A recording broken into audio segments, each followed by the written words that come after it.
Good afternoon, everyone. My name is Kehinde Salami, and with me in the house today, we've got Dr. Biodun Ajiborode and Mr. Femi Onanuga. This is the first of many editions that we'll be holding on this platform, World Managers Appreciation Day. If you can recall, that happened on the 26th of March, 25th of March, which was earlier on this year. And it's a day that we intentionally want to celebrate exceptional managers who have been amazing in the workplace, right? And it's a new platform. It's a global platform that we're hoping to take beyond the shores of this nation. And every year, 25th of March, we want to celebrate exceptional managers in the workplace. So welcome, gentlemen, to this amazing platform. And I'll be introducing our guest, our key guest today, which is, Mr. Femi Onanuga. And I'll start by reading his citation. Olufemi Onanuga is a seasoned business transformation executive and people strategy leader with over 25 years of cross-industry experience spanning financial services, technology, telecoms, manufacturing, and management consultants. As the founder of the Workplace Reimagined, he is driving a bold vision to reshape the future of work, workplace culture, and leadership across Africa and beyond. Through his career, Femi has led enterprise-wide transformation projects from designing organizational structures and performance systems to building talent strategies that put people at the heart of business growth. He currently serves as a board advisor and HR transformation consultant to leading organizations where he is spearheading various people and culture renewal agendas. Passionate about workplace culture and leadership impact, Olufemi brings a unique lens to the unspoken roles managers play in shaping how employees experience their organizations. His work blends strategy with empathy, making him a trusted voice for leaders navigating the evolving world of work. Outside of consulting, Olufemi enjoys celebrating music, community, and self-expression, further reflecting his belief that culture is not just built in boardrooms or workplaces, but lived through shared human experiences. Ladies and gentlemen, please join me to welcome Olufemi Onanuga. Thank you very much. Thank you, Mr. Salami. Thank you, Dr. Biodun, for having me today.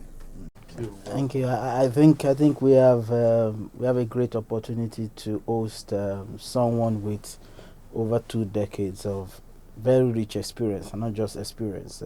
So we are fortunate to have you, and thank you very much for taking time out of your schedule to honor our invitation. Like Mr. Salami has said, is an initiative to start transforming workplace. And I love the fact that at the heart of that is what you do as workplace culture champions. So that brings everything together for us, and I think we're going to have a rich conversation this afternoon. Thank you very much for coming. Thank you very much. If I may start,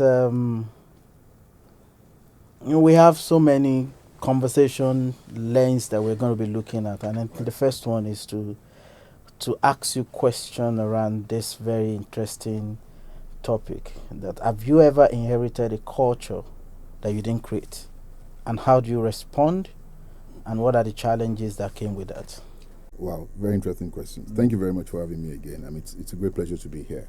Interestingly, I started thinking about more intensely the culture on workplaces and how do we change it sometime this year. It became very strong on my mind, and here we are again on another platform having to discuss this. So it brings to mind the fact that some people are thinking seriously about the impact that culture can have in the workplace. And eventually, our lives as as a people. So it's a very serious conversation that should cut across every sector and sphere of our existence. Back to your question specifically, if you've ever worked in a place that you're not the CEO of the place, of course you're inheriting a culture that you didn't create.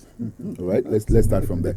So everyone, unless those who are fortunate to have started their business from the scratch, even if you're starting your business from the scratch, certain things must have influenced your outlook of life.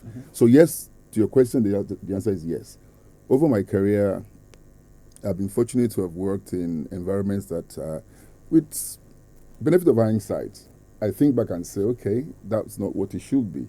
And I've also been fortunate to have worked in, I said fortunate to have worked in places that the culture may not be exactly what it should be, because it creates a learning opportunity. I mean, I'm sure as we go on, we will speak to that. It creates a learning opportunity of having the opportunity to compare what is good and what is bad. Absolutely. And then you get to choose which one you want for yourself. Unfortunately, most people don't get to have the opportunity of that variation, so that they end up being stuck in a particular way and they go on to the end of their career that way, either good or bad. But if you're fortunate to have tasted both, then you can decide to say, you know what, I think this is for comparison. And then you can say, I want to go this way, or I want to go that way. Yes, I have. I mean, challenging really. So speaking about the ones that with benefit of hindsight, what we consider to be not a very good culture. Benefit of hindsight, now you give opportunity to learn. By the time where you're starting out your life, so again, it depends on what stage of your life or your career that you're in. Once you leave school, once you graduate from school, all you want is a job. At that point in time, you really have no options, and you have nothing to compare against. So once you get a job and you're fortunate to be in a bad spot, God help you as you go on. If you're fortunate to be in a good spot, God help you as well. So yes, I have, and I've tried to navigate my way also. You said something on that, sort of, shed more light on my thought process, that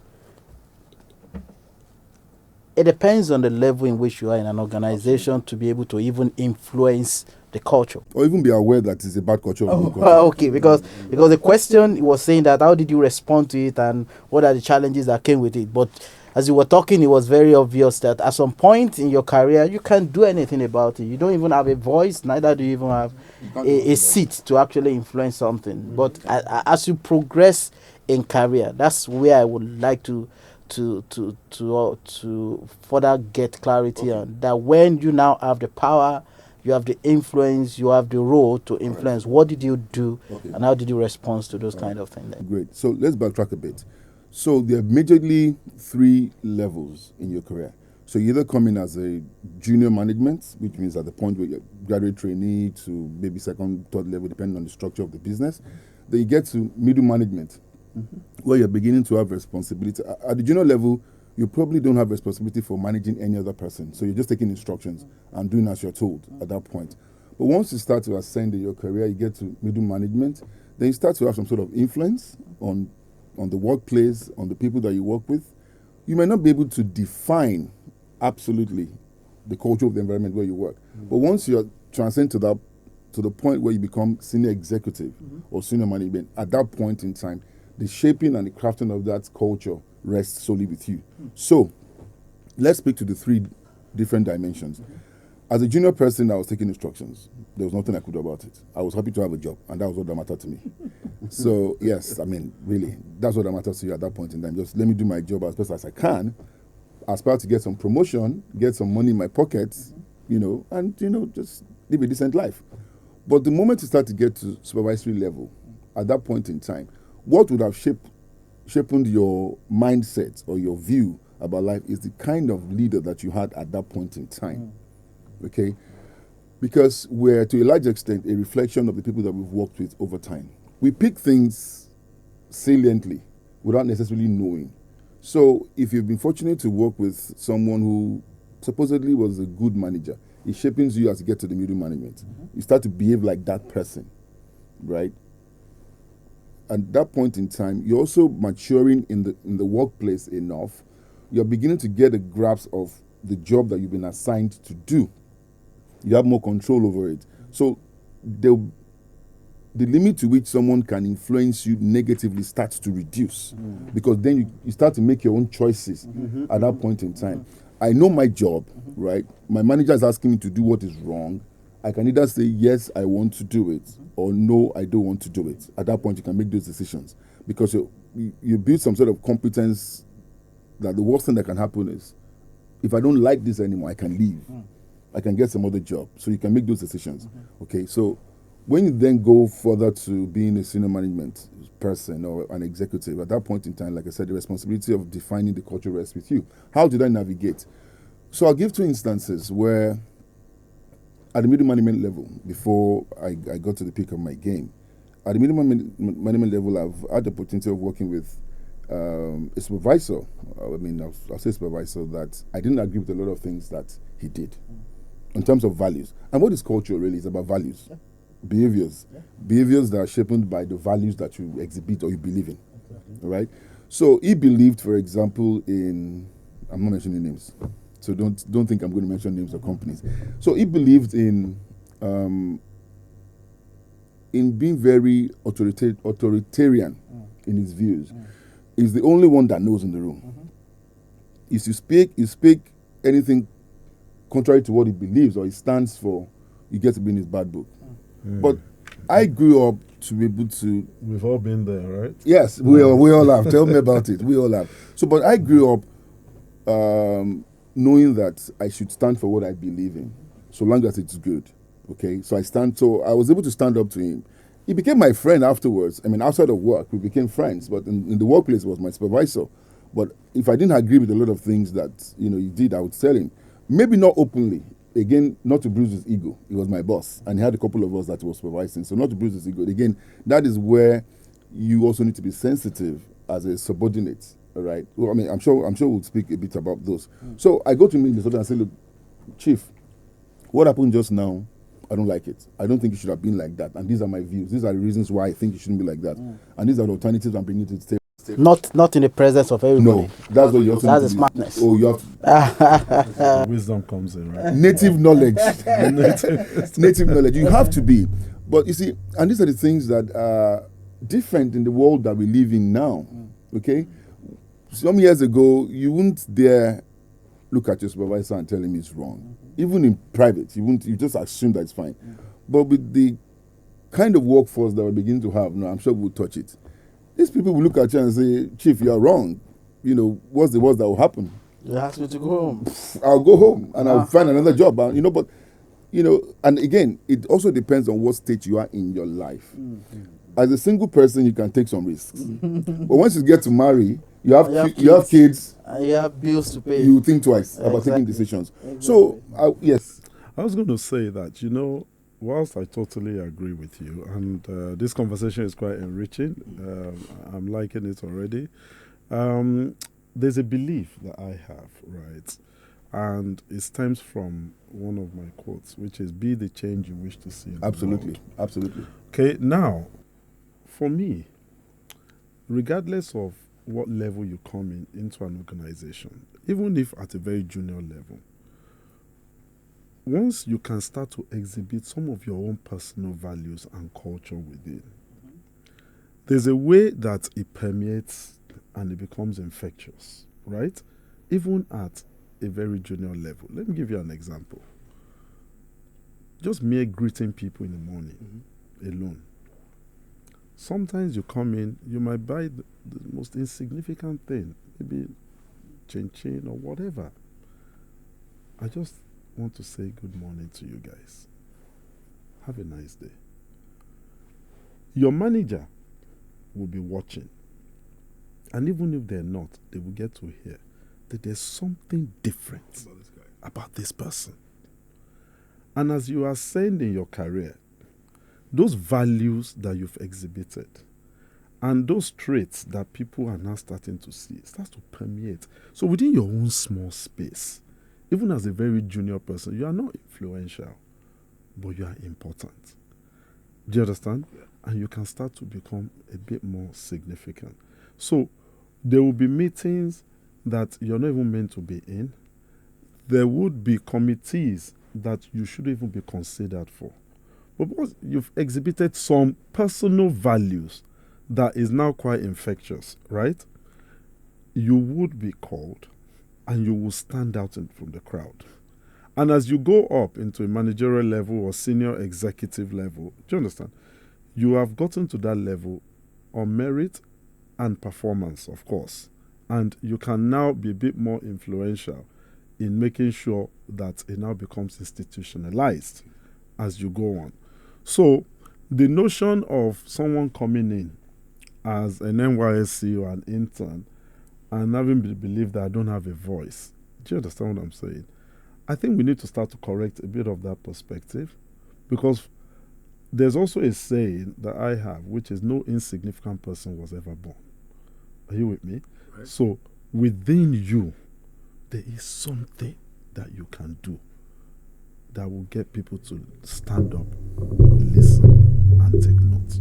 Okay. I just thought out. No, that's very spot on. You're very spot on. I think it's also important that we dimension the spheres of influence and control. Yes. Okay. So I guess I was coming from the enterprise perspective, which is fair enough. Okay. So from the enterprise perspective, as a junior person, there's really nothing you can do to influence the enterprise, right? But in terms of your area of influence, your sphere of control, your immediate sphere of control, your space.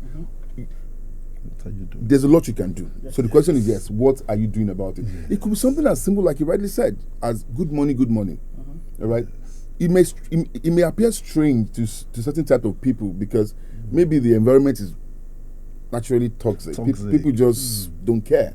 Okay, but you go like, no, this is not the way I'm wired. I'm wired to do things properly. So you just say, good morning. It costs you nothing, really. I mean, it really costs you nothing to say good morning, thank you. And those things can go a long way in shaping the way people see you. So yes, you're absolutely correct. In your little sphere of control, start making those minute impacts. And yes, someone will spot it. Someone may emulate it. Yes. And then it begins to spread. Now we have oases of change agents. And that's how you build change agents in an organization. When you do your part, I do my part, it becomes a force. To the point where it consumes the people that are not conforming. That's actually the real purpose of this movement. It's for us to start, inspiring this little sphere of influence changes.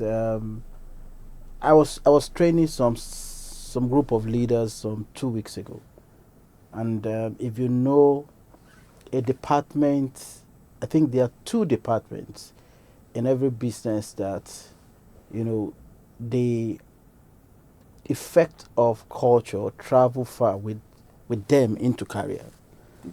And those functions for me are your sales function and the production function. Now, in sales, some of these leaders that I was training have been exposed to managers that have battered them over the year. When the numbers are not coming, this is 25th of, so technically that's the word. Damaged. They've been damaged. So when we started dissecting, what inspirational leadership is all about, it was strange to them. Some of them are like, okay, when the number is not coming, what do you want me to do? So we started asking them to understand that, and some of them were very, vocal to say, some of the damages were not even about it wasn't about the object. In fact, not about the subject, but it's now about the object. The subject speaks to the sales, the result. The object is a person. So some of the damages are, when people tell you that, I don't think you can do anything good in your life. You can't amount to anything. so those are the kind of culture that we're talking about, that some of them have peaked, and they then find themselves repeating the same thing the manager has done to them. Correct. Yes. And then the people under them, when they are not there, so the chain continues. So the question is, what can be the significance of the change that an individual is doing when an enterprise already have a problem at the top? Okay, thank you. So I believe very strongly that the fish starts to get spoiled from the top. That's the word. Okay. First is, what kind of business do we want to run? Absolutely. Let's be very clear. I recall an incident that happened with someone that worked with me. You know, we worked late into the night on a particular project. Everyone was obviously tired. So I asked, look, let's get some food to eat. Let's get some refreshment. And I said, thank you to everyone. And the lady came back to me and said, what did you say just now? I said, thank you. You've done a good job. I started crying. I'm like, what's the problem? She said, no manager has ever told me thank you. In fact, that there was a point she worked so late that she almost passed out on the job, and all the man said, "Okay, please give me my job. Go and deliver my job." So it was strange to her. You know, so that person was so damaged that a simple thank you that's supposed to be a good thing triggered off some sort of negative reaction, emotions with her. You know, it's interesting you say that, because I recall one of the staff that I had, right? When the lady joined, the first thing she said to me is that I'm coming from a battered culture. Oh, yes. Wow. Oh, yes. Wow. That She mentioned it. she mentioned it, and she now said to me many months later, Mrs. Lamy, thank you for giving me my voice back and the confidence to be able to speak. And when I sat down, my quiet moments, to reflect, I then ask myself, what are leaders doing? What are managers doing? Another staff of mine, a former staff, left the agency and went to another company, another agency, on his first day at work. 9 a.m. meeting, he got there, was his first day, right? So he entered the office and he entered the boardroom and sat down. He noticed that every other person in the room was standing next to their seats. He sat down. He didn't know. So when the owner of the business walked in, the next thing is, get up! How dare you? How dare you? You only sit down after I sit. Really? You can imagine. Come on. And I'm like, what kind Can of you imagine? authoritarian, dictatorial culture is this? And the boy called me. I said, sir, I've never seen anything like this in my life. I can't believe I'm here. Guess what? It was only in that organization for less than 2 months. You wouldn't survive. It can't survive. That's So the question of how do we start to fix it? So that leads to the second question. In fact, it seems as if you saw the question. So you see, managers often shape culture unintentionally. Yes. I said, what are the risks when we are blinded to their influences? And exactly how we tend to, how we need to start fixing this problem, you know, Yeah. whether knowingly or unknowingly, things that we've done that are damaging people's You know, life. it's more. So there are two types of people, types of managers in the workplace. Those who know that they are bad and they continue to be bad, and those who don't know that they are bad, but they are bad. Interesting. Both have negative impacts on the people that they work with. So how do we fix it? Because these issues are real, whether we like it or not, they're real, and they continue to churn out, or they continue to influence the future leaders. So if we're damaging the people that will work with us now, they will most certainly grow into being such beasts that those people are. So how do we fix it? One thing I've realized over time in my career is, and being in the practice of human resources, is a lot of managers get promoted to manage other people because they're technically good. Okay? It's functional competence. Yes. And that's where businesses get it wrong. At the point where you come into an organization as a junior person, all that is most important is functional. Yeah. Yes. But once you start to manage other people, the dimension for measuring your appraisals for carrying out your appraisal should change. Yes. Because now you have other people's career in your hands to manage. So a lot of these managers are not prepared for the journey that the business puts on them. Take, for example, a sales guy. He's always hitting his numbers. So the business promotes him from a junior person that isn't finding it hard to manage himself.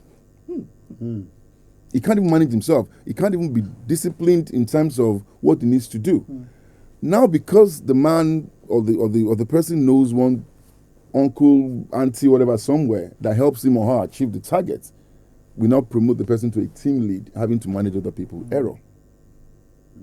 Am I saying people who perform should not be promoted? No. Absolutely. All I'm saying is, for you to move from point A to point B, the business has to get you ready for it. There has to be some sort of assessment to be sure that, yes, you're functionally okay, technically you're sound, you can do your Excel, you can do your PowerPoint presentations, you can hit your targets, you can do all of those things, but are you ready to manage others?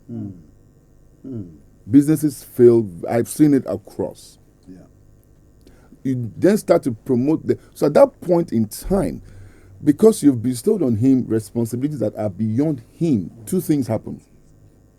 He becomes a beast because he doesn't want to let down his guard. He doesn't want to fail the business that has entrusted in him that new responsibility, but he doesn't know what to do. So he starts to do it the way he understands it, and most of the time, I mean, it's a recipe for disaster. Absolutely. Would you give your no matter how much you love your son, your 10-year-old son, would you give him your car to ride, to drive? No, you won't. Because he would not only kill himself, he will kill other people. But that's what we do. So why do we promote people beyond their areas of competence when we're not prepared them? That's why they say, for you to drive, you must go to driving school and learn. Because it's not enough that you can move a car from A to B. Do you understand the signs? Do you understand when a traffic sign says something? What do you know about it? So if you have not been schooled, if you have not been mentored, if you have not been coached in that area, you're likely to fail. Another alternative is for the person to quickly realize, okay, I'm wearing a shoe that is bigger than me. Let me seek help. That's in the case where the business has not provided help or platform for the person to, seek sort of support. The person seeks help by himself, by looking for a mentor to say, look, Chief, I have this responsibility. I know. I mean, at some point, I'm sure we all have had that experience at some point in our career, where we know that this road that I've been given is bigger than me. I know. Even when you're interviewing, you'll be lying to yourself, hey, Femi, this thing you are saying to yourself, are you sure? But because, you probably say the right things, and probably the guys who are interviewing you are not very experienced enough. They give you the job. You now go and you first go to church and pray, God, help me on this journey. Because you know it's a big shoe for you. But then that's the guy that's realized that it's a big shoe. And then he starts to seek help. That's self-awareness. Right, but self-awareness. But the other guys who feels there is my competence, that they would fail. So businesses have to intentionally prepare people for the role. That's why when you're hiring people, there's a people side of things, there's a soft side of things, and there's the technical side of things. So it's not enough that you're technically sound. Are you fit for that environment and the job that you're doing? Which is why I believe they always say, you must match competence with capability. Absolutely. You understand? Absolutely. Now, which now takes me to one of the questions I'd like to ask you. When managers assume workplace culture is solely HR's responsibility, what are the risks or missed opportunities that you've observed? Okay, so at the point where you're joining the business, one thing that's critical that businesses should do is a proper onboarding session. In fact, it starts from hiring. By the time you've clearly detailed the people spec in the job description, because most of the time we just focus on the what. On the what. And not the how. Do you understand? And it stems also from the people that are even interviewing. Let's start from there. Because if you have people who are not competent to interview, there's something I like to say. When I'm sitting on the panel, I'm listening to the things you're not saying. From my experience, some people are very skilled at answering questions. Oh, they've been to so many interviews, they have coaches, so they know what to say. They'll say the right things, the right mannerism, everything. But I'm thinking, what is this guy not saying? So most of the time I'm quiet. If I'm not the only one on the panel, I'm quiet, I'm listening. I'm saying, this cannot be true. All of this cannot be true. That's the only time you're quiet. Right? Yes. Okay. Yes. I just wanted to say. Okay, thank you. So because it's important when you pick out those things that the person does not. So the expertise of the people who are interviewing also is important. Okay, he has gone through the process. That's why there has to be multiple tools in assessing people that you want to hire. So it's not enough that you'd have a one-on-one conversation. There are many tools on the market. There's lots of psychometric tools that you can use to check for different things. And it So doesn't really matter which level. no, it doesn't matter. I'll tell you. Some of my previous companies at the director level, you will do psychometry. You have to. And it's just to check fit. It's important. So you can be sound technically, but you're not a fit for us. But which is interesting because for us we have a 5-stage recruitment process, right? And it's intentional because the first stage, you know very well, is first of all just to check your functional competence. There are basic tests that you do. Then from there, you then move to the next stage, which is HR.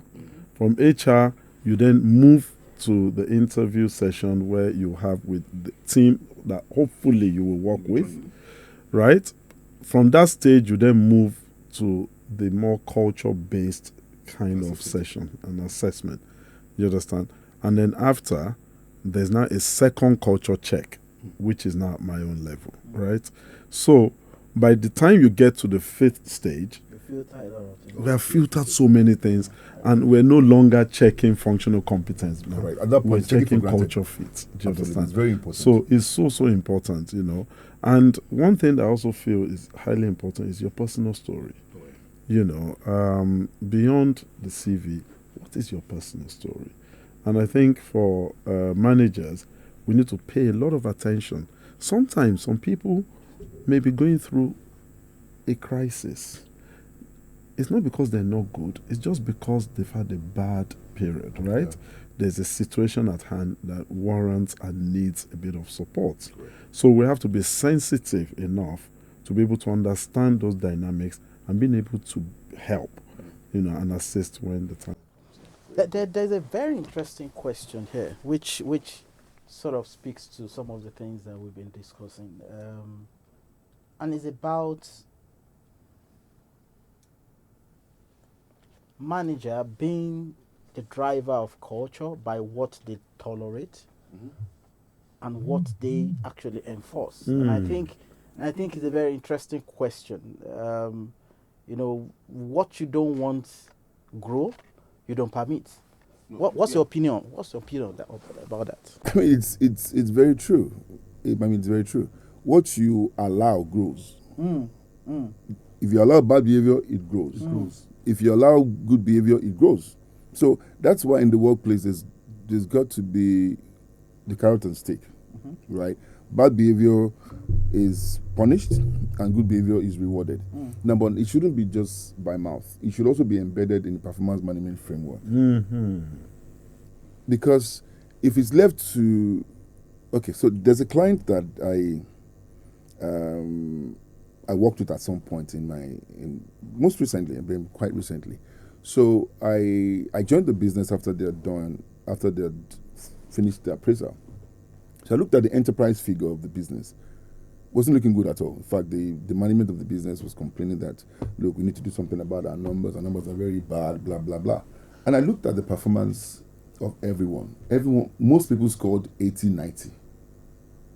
So I'm like, okay, hang on a second. There's a disconnect here. If you have superstars in your business and the bottom line is not impacted, what's going on? Something is wrong. Something is certainly wrong. So it could be one of too many things. Either the KPIs have not been properly dimensioned, or they're subjective, or the assessment of those KPIs are very subjective. Well, I don't want to be the one to say this man lost his job because of me. That's why at the manager level, it's a different kettle of fish. Yeah. The very first time I was, and I hope she would see this. Someone I worked with, I'm sure she would see this at some point. In fact, I was sharing with her, so she would remember. The very first time I ever had to sack anybody in my life. So I worked with this very interesting boss, and then she told me it was a bank. Okay, how many banks have I worked? So people cannot pick which one. So she calls me and says, you're not resuming at the office tomorrow, you resume at the regional office. So I asked, okay, what am I going to do there? So when you get there, you'll be told. I'm like, let me prepare, let me know what I'm going to do, let me prepare. So no, don't worry. The executive director in charge of the region will be waiting for you. Okay. I said, you sure, madam, you don't, okay, just go there tomorrow and then you'll be given instructions. I get there and the director that I was going to meet assumed I'd been briefed. So I sit in front of you. So this is the list of those who are sacking. I'm like, what? Not even one person list. I went outside first. I took a deep breath. I said, okay. And I called my boss. Why did you say me? Because if I told you what you were going to do, you wouldn't go. I know that you wouldn't go. But at a manager level, you've got to be able to take tough decisions. That's what I'm getting Comfortable to. with that. You must, you're not wicked, you're being objective, but you've got to take tough decisions. So that was my very first exposure to, but I put my weight, okay, what do I do in this case? I've never talked about it in my life, God help me. What if they come crying? All of those things. Okay, I got tissue, I got everything. So, but I went through it. Apparently, those people concerned or affected already had an inkling of what was going to happen, so it wasn't really tough. But after that experience, I got used to it. Okay, so we need to be very careful, those that we place the careers of others in their hands. So the question of how do what you tolerate. Yes. So, it's as simple as even our homes, our kids, right? If you teach your kids to lie, if they see you, in fact, the interesting thing is they see what you do, not necessarily what you say. They don't hear what you say. So we can say one thing, do another thing, but people see you. In fact, they see you before they hear you. Yeah. So we must make sure that there is a sync between what we say and what we do. If we say, I don't tolerate lateness in my team. If we call a 9 o'clock meeting, it should be 9 o'clock. So you should set the example by getting there by some minutes to 9. So if they know that Oga will get there for 9 o'clock and there's consequence for not coming on time, then everybody adjusts. But if you say 9 o'clock, Oga won't even get down to 10 and they're strolling at 10. That's where it starts from. That level of discipline. You can't, for example, you cannot leave the office until you finish that day's job. It starts with you. So if they know that my head is not that deep, let's continue tomorrow. Of course, it cascades down. It's not that deep. Before you know it, what you're supposed to do in 2 days, you do it in 1 week, and you become a non-performing team. Now, can I ask you, a lot of managers, before being through it, we work under tight deadlines and we work under significant pressure, right? So what will your perspective be, in a situation where under pressure, tight deadlines, crisis, or big targets, how can a manager stay mindful of the cultural signals they're sending despite all these things? Very interesting questions, because there will always be tight deadlines. Yes. Always be, from beginning to end. So I think the first thing is to be self-aware. Self-aware of yourself first. Right. How, because not many of us thrive under pressure, even as individuals. Right? So in that case, once you're aware of your weaknesses, okay, then I'll start. Okay, so back in school, I had this friend in school. He starts to read for exams from the first day that we resume in school. Is he okay? He's very okay, because he will tell you that. He will tell you that. It's someone like you? Yes. He will tell you that he's a slow learner. He will tell you that he's a very slow learner. So he starts his journey. lastminute.com. Yes. Some of us will just breeze through. I will go through it. But he knows he has been able to identify himself. He knows that, look, it takes me a while to grasp. But once I grasp, it stays. I'm fine. So self-awareness, first of all. 2, have you done a diagnosis of your team? You're a manager, right? So I'm assuming that you have a team. Yeah. So you express your work through your team. So you should know the strength of everyone. You know that one that is very good at writing your reports.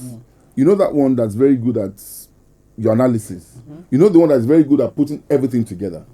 So you distribute the roles according to their strength. Like AY. Yes. Very interesting. So you distribute according to their strengths. But if you have not done a good assessment of even your, first of yourself, then of your team, then that pressure will kill you. That pressure will kill you. Then always prepare ahead. So let's speak to HR, for example. The business will always tell you, I need people, I need staff now. We know that getting good staff is a problem now. Everybody has left the country. And the few ones that are variable are very pricey. So what are you supposed to do as HR, as recruitment in HR? You don't wait till when there's a need. You have a bench. You must have a pool. Yeah. You must always have a pool. Even if you don't need those roles now, you must be futuristic in your thought. Okay, I think the business is going in this direction. I think if all is worth, just have that pool ready and warm them so that your pressure reduces. You always have an inkling of what is coming. If you're very sensitive to the environment that you work in, you always know that something is about to happen. So it has to be a way of life where whatever it is that you do, you try to be ahead of your game. It's not when they say, I need that thing in 2 weeks. Or don't worry, I got it already. Because there will always be pressure. The business can wake up today and say they want this. But if you're not ahead of the game, you'll always be under pressure. So start your journey or start your search or start your work very, very more early and have a good team around you. Thank you very much. Makes sense. Now, if you had one piece of advice, okay, for a first-time manager about the culture they create, what would that advice be?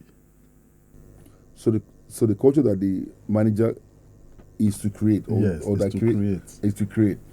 Okay, so first is to align with the global vision of the business. So what is because if you're creating the culture, I'm assuming that you're speaking to your immediate team, right?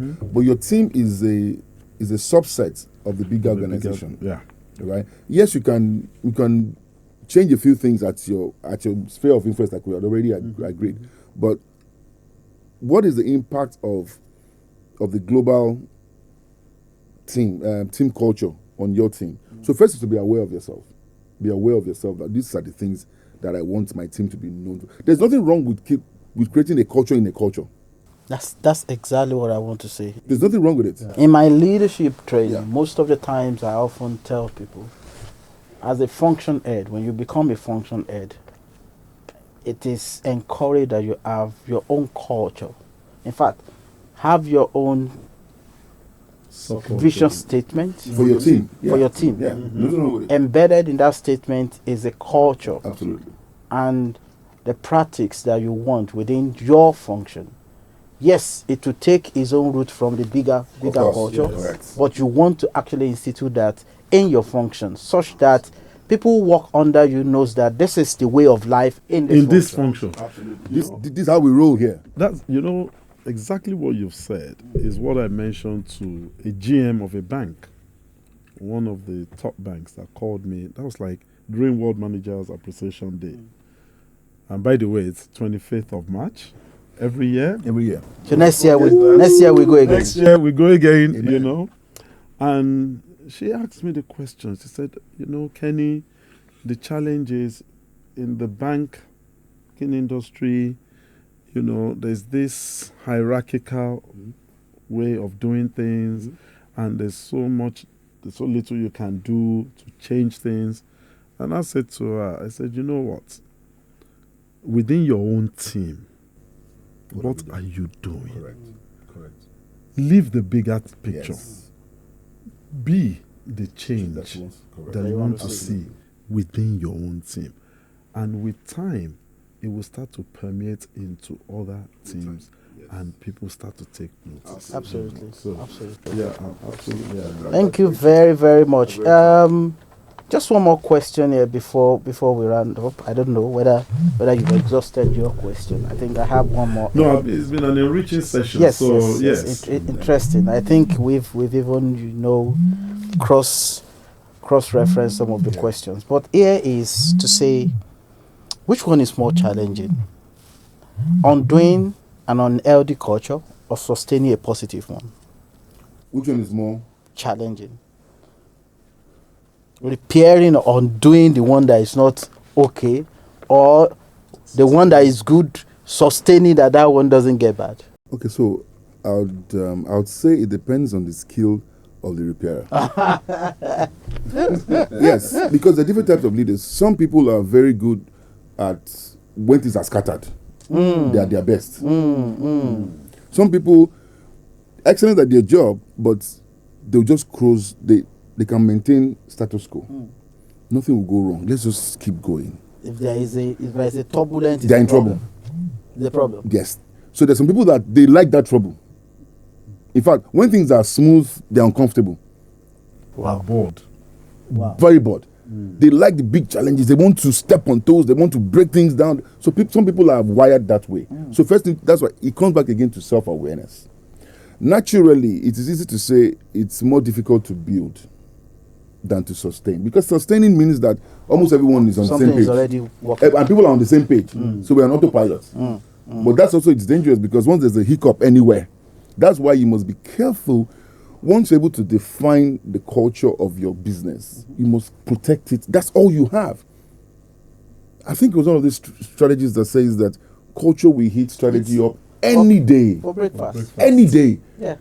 But if you have the right culture, the right attitude, the right values, the right behaviors, it's just a matter of time. You would survive the turbulence. It was Warren Buffett that said that. Yeah. So you would survive the turbulence. But if you're not clearly, so every business, I'm appealing, every business should take this idea of culture very, very seriously. And it stems from the question of, who are we? What are we about? What will we not tolerate in this environment? If you don't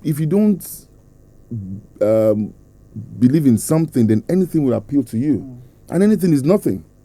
Thank you. So there must be something you stand for. In our organization, we would not take this. It doesn't matter if you're the superstar. If you go against what we believe as values, I'm sorry, you will leave. And that sends a signal to everybody. It may be painful, because that may be your A star, but you've got to send the right signal. So I need to say, if they can ask Mr. Shegun to go, that is the superstar, then who am I? It's a good reset. It may be painful, but you have to do what you have to do. Because if you condone it, you set the precedence that will hit you up with time. I agree with you. 100%. Absolutely. Absolutely. What are you trying to do? We have very interesting questions to just get to know more about you. I But hope- thank you very much. Thank you. And I think it's been an enriching session sharing with you. Now let's get to know you more. Okay. This is not about you. It's for him. Yes. You are open. Let him pick for himself. Should we pick for Let him him? pick for I have to do himself. myself. Yes, Okay. yes. Okay. It's better. Okay. Let's take the first one. What's today? Thursday. Today's my lucky day, don't worry. Okay. Let's I'm always lucky on Thursday. Let's see. You want me to read it, or you give it to him? Yes. Because we don't want you to misread what is not there. That's not our culture. We say the truth. Oh, the. Okay. Really? Oh, That's this is loaded now. Really loaded. Yeah. Okay. I'll try. Interesting. Okay, Jesus. What's the boldest or most unexpected decision you've ever had to make as a manager? The boldest. Okay. Interesting. Or unexpected decision? The boldest was when I had to sack a friend of mine. Sack a friend of yours. Yeah, a friend of mine. In fact, it was so bad that, Jeez. you know, let me not mention the industry. In certain industries, you just get to work on that. Usually it happens on Fridays. You get to work on Fridays. They've removed your I access. can't log in again. They've removed your access. I can't log in again. So I got called into the office by my boss, and it's typically such incidents is usually maybe 2 or 3 people will know about that list. Maybe the MD, the head of HR, maybe you that's your function head or whatever it is. But few people will know about that list. In fact, we guide the list more than we guide WAEC results. So my boss calls me to the office on a Tuesday. They had ratified the list at the board level. And this friend of mine, we were planning to hang out on Friday. We were supposed to hang out together on Friday with some other friends. Oops. Yes. So my boss calls me to the office on the Tuesday evening, almost after work, and gives me the list and says, "Femi, we're executing on Friday." Don't say. I didn't even look. It was a long day, so I just said, for this, let me even check the list by departments and all that. So I checked the list, and my friend's name was there. I went back to my boss and said, "Are we sure this list is accurate?" I said, "My friend, get out of my office. That's the list." We still saw that day. We saw on Wednesday. We saw on Thursday. I knew what was going to happen on Friday. You called in sick. I didn't call in sick, no. And you already planned. We had a hangout planned for Friday. Hangout was Yeah. planned for Friday. But, you know, again, that's the test of your professionalism. Yeah. You know, was a huge test for Yeah. me. Yeah. So, and I happened to be the one that would issue the letter. All right. So I did what I had to do. I called him into the office. Of course, some people, I'd called a lot of people before him. So they know that anybody that comes to my office, Now later I won't come collect. So I called a couple of people. So I asked someone who was working with me to go call him. He came in and, you know, looked at me, looked straight into my eyes, and you know, I couldn't look him in the eyes. But I had to do what I had to do. But gracefully he understood. Wow. We still went out for drinks that Friday. Wow. But I was very careful with my cup. But good guy. He took it well. He took it well, and till tomorrow we're still great friends. Awesome. We're That's still, maturity. we took it. I mean, That's maturity. Because some people would but just think I went all out, all network I had to make sure that we got him another some would job. just think that you saw my name, you didn't tell me, and that's why I used to tell. Nature of the job. That's why I used to tell people. I said, the more you climb the ladder of career and you get into the boardroom, the more you understand that one thing is required in that space is trust. Oh, absolutely. You're going to see things that is going to happen tomorrow, but you can't say. Yes. You can't. It's forbidden. Yeah. As an aside, sorry, I was trying to hire someone to HR at some point in my career. So we're done all the interviews. You know, the people were, you know, I'd interviewed him, so she met with me. I just looked at her, she was a bit all over the place. You know, I saw someone who was a bit not together. So something just struck me. So I told you, I listened to what people are not saying. So I asked her a question. I said, okay, if you take this job and you find out that your brother works here as well, you're in HR, and you find out that your brother is about to be sacked, you come into that meeting where that discussion is being had and you have access to that information, what would you do? She told me she would tell her brother. That's the end. I said, okay, thank you. Come and resume tomorrow. Of course I didn't hire her. That's the end. So that comes with, you know, some jobs come with some you know, difficult, some real difficulties. You can. Very difficult situation. I mean, that was my friend, but, you know, but... Let's do the last one. Let's try and release you. Let me read the second one. That one was a very good one. Let's get to the good personal. one, okay? Let's get a bit more personal. Please make it nicer this time. I'm trying. If you weren't a manager, what's the most unlikely job you would have loved to try? Okay, so if I wasn't the manager in HR, I think one thing I would have loved to do is sales. Sales? Yeah. Wow, interesting. Yeah. A lot of people they run for sales. Why? So that's why, you see, at some point in your career, you must be a salesman. If you really want to, because... So everybody sells something. You have to sell. You have to just sell something. That's selling is the lifeline of any business. Starting from you, selling yourself. Yes, selling yourself. So for me, for example, in HR, I sell the company to find good talents. So I'm selling. So I'm out. I'm meeting people. I'm sizing the guy up. I think this guy will be good for this role. I'm checking you. What do you do? I'm thinking in my head, okay, where would this guy fit? Which department can he fit? That's how you get the pool. So even I may not have a role for you now, but because I'm friends with you, I'm forward thinking, right? And I believe strongly that if you show me your friend, you tell me who you are. I believe strongly that if you're a good guy, you're likely going to have good people in your network. So that's the way I look at things. So when I meet you, I don't have a role for you, but I believe strongly at some point, I might need you to link me up with someone who will have someone that I need. So at some point in your life, you must just be a salesman. If you think, well, finance, internal control, that's where you stay. Interesting. That's where you stay. As the leader of a business, you just must be out there promoting what you do. There's no other way. Awesome.